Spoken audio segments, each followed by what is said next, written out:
To bol dobrý tlesk. Poďme na to. Dobre teda, takže. Čaute ľudia, moje meno je Exploited a vítam vás u videa na kanál Fresh Talku. Zavolal som sa môj kamarát Richie, aby sme spravili úplne inakší rozhovor, pretože tých rozhovor týkajúcich sa YouTube, ako som začínal, ako som sa vypracoval, aké videá rád točím, aké videá. Cherish me, ho. I'm changing for better, so bear with me, ho. Every day talking with Krishna on topics that no one on earth would catch on the logic. Feeding my family. Čau, vítam ťa pri poradí treťom dieli relácie Fresh Talk.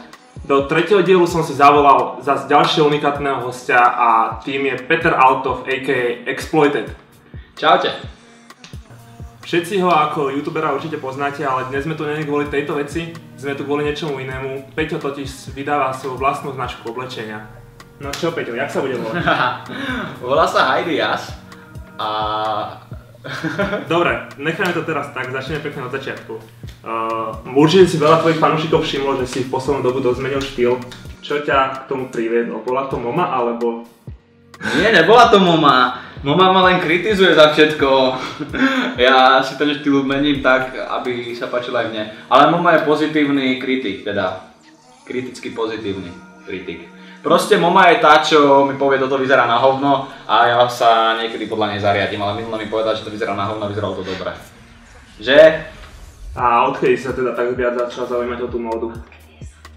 Ježiš, nie. Ja už aj predtým som si hovoril, že mám vlastný štýl, akorát to nebolo nič moc a... Potom, čo som začal chodiť s blogerkou, tak som si to začal nejak viac všímať a nevravím, že teraz som nejaký trendsetter, ale asi je to lepšie. No, mám diery v nohaviciach, samozrejme, lebo progres z košielky na Babe a i3 to nie je veru málo. A ja mám len košielky, mám hrozne rád košielky. Kedy sa v tvojej hlave zrodil nápad vymyslieť si vlastnú značku, respektíve založiť si ju, alebo... To bolo takto, že už ma hrozne sralo, keď som propagoval nejaké iné veci, alebo veci iných ľudí, napríklad rôzne shopy a tak. Proste dostal som to oblečenie, ja som ho spropagoval a tam to končilo. Tak som si povedal, že prečo by som si nevyrobil niečo vlastné a nepropagoval by som si vlastne sám seba. Jasné, v pohodičke. Napadla ťa konkrétne streetwearová značka a keď to ľudia tak pochopili, tak ide asi o streetwear. Moc ľudí z tej kolekcie zatiaľ nevidelo. Čo sledujú fanpage Hidias alebo Instagram Hidias, tak majú príležitosť tam niečo uvidieť. Sem tam dám nejaký leak tých vecí a v podstate teraz už finišujeme, takže za chvíľu to uvidia aj ako to bude. Hidias bol prvotný nápad, alebo ťa predtým napadlo niečo iné, ako by sa to treba zvolalo? Jo, my sme zvažovali 3 názvy a Hidias nakoniec vyhral. A čo to teda znamená, Hidias? Je to kombinácia dvoch slov ako hide and ideas. Je to také hrozne... Neskutočne skryté myšlienky. Veru tak, je to skryté. Mohli by sme si teda predstaviť konkrétne kúsky, že čo v tej kolekcii konkrétne bude a o tom by si nám mohol povedať už viac ty. Takže v kolekcii Hidias, tej prvej kolekcii Hidias budú long sleevey, troch farieb, sú to tie pieskové, čierne, biele. Potom sme robili kardigány, ktoré budú dvojfarebné, čierne a šedé. A potom sme sa už len tak halúzili a nevedeli sme čo spraviť, tak sme si spravili 35 kusov face masiek. Ešte rozmýšľam, či ich budem predávať, alebo budem ich dávať ľuďom, ktorí kúpia aj kardigán aj long sleeve. A Richie mi očividne jednu ukradol, ani neviem kedy. To bolo na fotenie toto.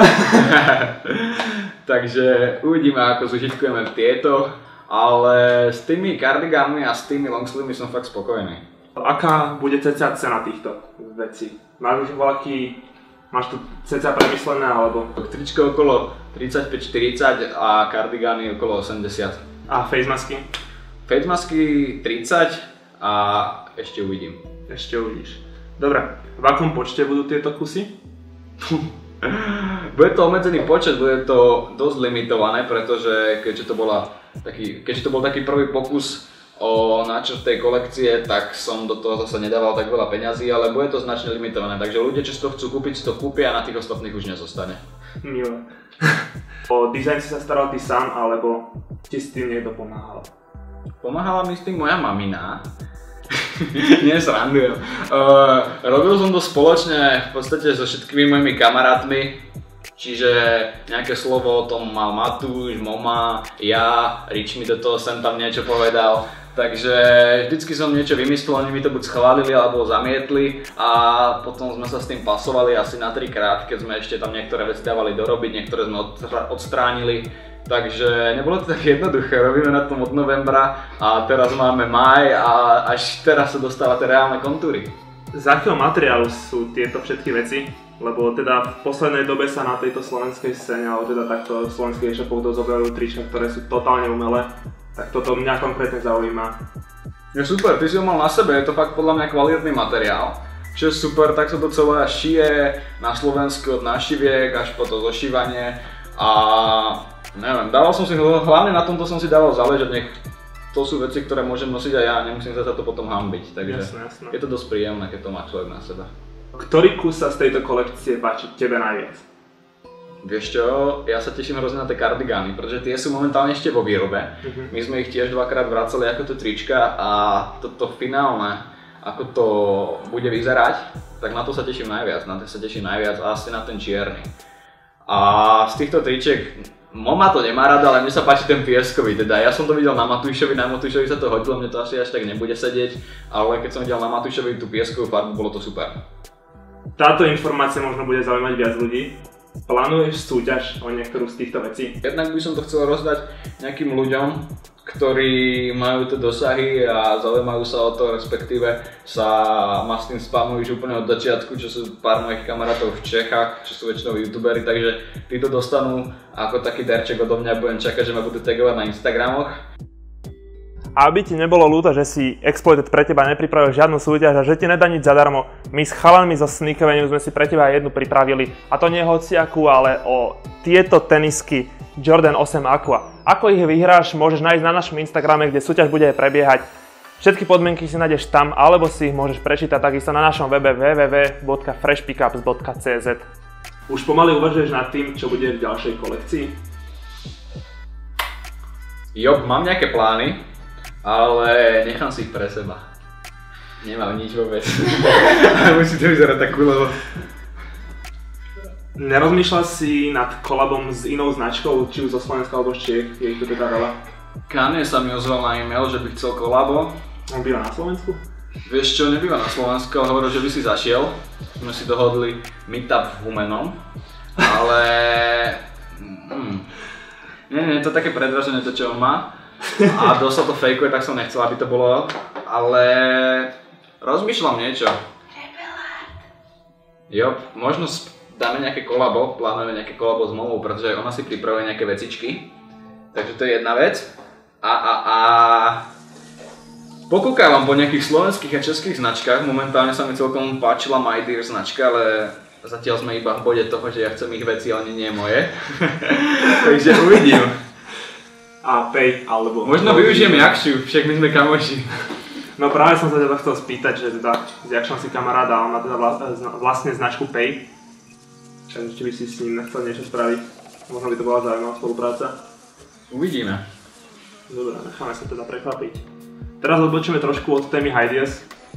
Poďme sa venovať tvojmu osobnému životu a tvojmu osobnému šatníku a botníku. Keďže sa zmenil dosť tvoj štýl, tak skús ľuďom povedať teda, čo najcennejšie obsahuje tvoj botník, čo najcennejšie obsahuje tvoj šatník. Som ťa zaskočil. Mám jedno tričko biele, farbám neujdeš, ktoré musím propagovať. Takže 28.5. Bratislava, farbám neujdeš, ja, Kopu Farieb, Filip Šebo, Lukáš Adamec, môžete dojsť. Čo sa týka topánok, tak mám teraz úplne najradšej tie i3, čo mám, kvasa, olivové. Tých mám úplne najväčšiu radosť, mama mi ich úplne disuje. Potom mám ešte jedny, ktoré sú Air Max Zero, také žltučké. To sa tiež nepáčili mojej priateľke. Takže ani tie nenosím, keď som s ňou. A čo sa týka oblečenia, asi najcennejší kúsok v mojom šatníku sú momentálne moje veci, pretože to má pre mňa úplne inú hodnotu, keď môžem mať plný šatník v podstate svojich tričiek, na ktorých som pracoval v podstate od novembra. Je to taký dobrý pocit. A z tých ostatných vecí, čo sa týka nejakých... Neviem. Mám tam nejakú Supreme polokošelu, ale tu vôbec nenosím. Tá je asi tá najdrahšia, ale inak mám hrozne rád takéto klasické tričky. Tu mám jackpot clothing a také veci. Si poslednú dobu aj trošku spadol do tej resell game. ako tak sledujem, tak občas si tak resilneš niečo a utradneš. Takisto to bolo vlastne aj s Babe crewnekom, že? Tak som ho vymenil, no. Najslavnejší crewnek hra. Že je niečo, čo by si chcel na záver ľuďom odkázať? 28.5. farma mne ujdeš v Bratislave. Mne strašne to musím promovať a zabudám úplne na to, takže ma hrozne disujú. Dobre, takže toto video vydáme 29.5. Takže včera ste mali prísť. A ja. Nie. Chcel by som pozdraviť všetkých Richieho fanúšikov, jeho teda rodičov a frajerku. A ďakujem, že som konečne mohol natočiť tento fresh talk, pretože si ma do toho dokopával už asi mesiac a konečne sme si našli čas aspoň takto pomedzi vysielanie. Ďakujem ti Exploited, že si prijal moje pozvanie, respektíve ja som prijal tvoje, keďže sa nachádzame u teba. Ja ti prajem ešte veľa osobných úspechov a nech sa darí tvojej značke. Ďakujem.